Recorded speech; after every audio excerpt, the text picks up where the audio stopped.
Muy buenas tardes a todos nuevamente.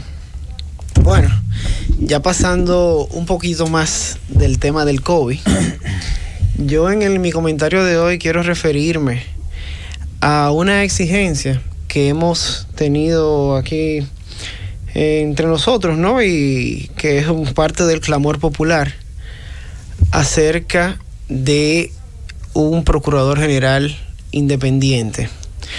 Hay varias cosas sobre ese tema que deben de entenderse. Y es que la exigencia de un procurador general independiente, según los parámetros que se está pidiendo, no tiene ningún sentido. Debemos recordar de dónde o cuándo, mejor dicho, y cómo se origina o cuándo aumenta, por decirlo de otra manera, esta exigencia. Y es en ese caso en el cual durante la evaluación en el Consejo Nacional de la Magistratura se cometió un atropello, o lo que muchos consideraron un atropello, para mí una clara violación al Estado de Derecho, contra la magistrada Miriam Germán, contra la en ese entonces magistrada Miriam Germán. ¿Por qué digo que la exigencia per se de independencia no tiene sentido? Porque no es que el procurador vaya a ser independiente, no es que se vaya a escoger a una persona que no tenga algún grado de simpatía o afiliación política, porque eso es imposible. Todos tenemos posiciones políticas, todos somos hombres y mujeres políticos, a todos nos afectan de una manera u otra cómo se toman las decisiones políticas. Yo creo que la exigencia debe de ir orientada más que a una Procuraduría General independiente, a la limitación del presidencialismo, o dicho de otra forma, a la limitación que tiene el Poder Ejecutivo sobre la elección del ciudadano que ejercerá las funciones de Procurador General de la República. Dicho de otra forma, tal vez un mecanismo sea quitar el poder que tiene el presidente de la República para nombrar al procurador general y otorgárselo a un órgano colegiado o a un órgano colegiado compuesto por los demás poderes, es decir, por el poder legislativo y el poder judicial. Este no es un modelo extraño, el modelo colombiano obedece a este tipo de fórmulas en donde se someten ternas que son aprobadas por los otros dos poderes. O, por ejemplo, fortalecer la carrera, es decir, que aquella persona que sea procurador o procuradora general de la República venga sin ningún óbice y sin ninguna oportunidad de que se nombre de manera externa, venga de la carrera del Ministerio Público, porque hay algo que hay que decir. Hasta cierto punto, y al menos de manera formal, se ha logrado independencia en el Ministerio Público. Los ascensos y el ingreso a ser fiscalizador, que es el primer peldaño, el primer escalón en el Ministerio Público, se debe única y exclusivamente a que una persona con formación jurídica, con grado de derecho, ha pasado los exámenes de la Escuela Nacional del Ministerio Público. ¿Qué quiere decir esto? Que lo que sucedía en el pasado, en donde un político o el presidente de la República o el Senado de la República podía nombrar a un fiscal, ya ese caso no se da, o son los menos. Yo en la actualidad no conozco ninguno y he tenido la oportunidad de compartir como docente, como profesor, como asesor, en varias ocasiones en los últimos 5 años, con prácticamente todos los fiscales que han pasado por la Escuela Nacional del Ministerio Público.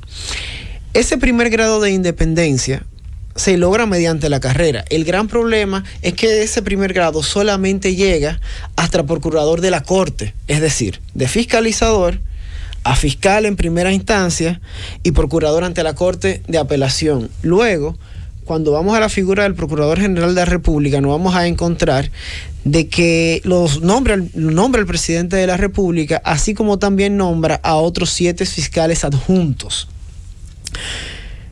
Esto también tiene un origen histórico, y la pregunta que tenemos que plantearnos es si la tradición histórica o nuestra cultura jurídica, por decirlo de alguna manera, todavía es suficiente para resolver o para atender las exigencias de nuestro ordenamiento constitucional actual. Algo muy sencillo. El Ministerio Público se llama Ministerio Público porque al igual que los demás ministerios, viene del Poder Ejecutivo. Era así desde el antiguo régimen francés, porque hay que recordar que el Procurador General de la República es esa figura esa figura que haciéndose la equivalencia o haciéndose la analogía, es esa figura que pasa de ser procurador del rey en el antiguo régimen o comisario del rey en el antiguo régimen a ser procurador de la República con el nuevo régimen francés. Y eso todavía tiene otro origen histórico más antiguo, y es que la presencia del Ministerio Público en los procesos se debe específicamente a que el rey tenía que estar presente en todos los procesos del reino. Es decir, el Ministerio Público lo que viene a hacer es un representante del Poder Ejecutivo en un momento del reino, en otro momento de la República, ante los intereses de la sociedad, ante la jurisdicción penal. Es por eso que desde el siglo XIX los procuradores generales, no solamente en República Dominicana, sino también en toda América Latina, van vinculados al poder ejecutivo. Esa corrección que nosotros debemos de hacer, o que la sociedad está exigiendo en el día de hoy, debe integrar que, por lo menos en mi opinión, es necesaria una reforma constitucional. Y es una reforma constitucional que va a versar indiscutiblemente sobre cómo hemos visto la figura desde la fundación de la República. Debemos de recordar que desde el 1844 nuestra Constitución reconoce la existencia del Procurador General de la República. De hecho, creo que en la década del 50, década del 40, existía un Ministerio de Justicia, que luego esas competencias se le pasan a la Procuraduría General de la República. Para recoger todo lo que he intentado decir, concluyo de la manera siguiente. La exigencia de que el procurador sea independiente es sana, es buena, pero debemos de tener en cuenta cuáles son las condiciones necesarias para lograr esa independencia. La primera condición necesaria es el respeto a la carrera del Ministerio Público. La segunda condición necesaria e irrenunciable, conforme a lo que nuestro ordenamiento constitucional exige y conforme a lo que gran parte de la sociedad quiere, es que se limite el presidencialismo, o dicho de otra forma, que se limite el poder que tiene el Poder Ejecutivo para designar al Procurador General.